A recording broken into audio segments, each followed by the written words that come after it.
Dans une déclaration controversée sur le réseau social X, la journaliste américaine Candace Owens a exprimé son opinion selon laquelle le président russe Vladimir Poutine serait un invité plus approprié à l'investiture du président élu américain Donald Trump que le président ukrainien Volodymyr Zelensky.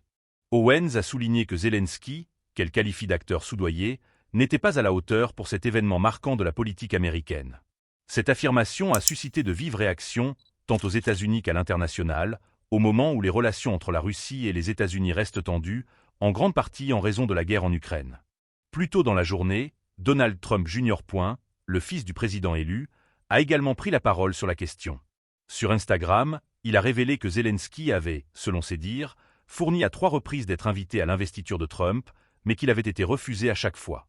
Cette situation met en lumière les tensions entre l'Ukraine et les États-Unis, surtout dans un contexte où Trump s'apprête à prendre ses fonctions le 20 janvier prochain. Donald Trump redeviendra ainsi le 47e président des États-Unis après 4 années de présidence démocrate sous Joe Biden, un changement qui pourrait également influencer les relations internationales, notamment avec Kiev. Zelensky, qui a été au centre de l'attention internationale en raison de son rôle dans le conflit ukrainien, semble maintenant se retrouver dans une position délicate. Tandis que son gouvernement continue de faire appel à la solidarité et au soutien des États-Unis face à l'agression russe, ses tentatives d'assistance à l'investiture de Trump semblent avoir échoué. Trump Jr. a ajouté que le président ukrainien agissait désormais comme s'il avait lui-même décidé de ne pas se rendre à cet événement, ajoutant une couche supplémentaire de complexité à la situation. Du côté russe, l'assistant de Poutine, Yuri Ushakov, a confirmé qu'aucun représentant russe ne serait présent à l'investiture de Trump.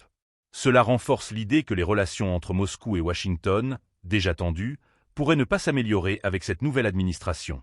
Le choix de ne pas inviter Zelensky, tout en laissant entendre qu'un leader comme Poutine serait plus approprié, soulève des questions sur la direction que pourrait prendre la politique étrangère américaine sous Trump. La déclaration de Candace Owens et les commentaires de Donald Trump Jr. résonnent dans un contexte où les enjeux géopolitiques sont plus élevés que jamais.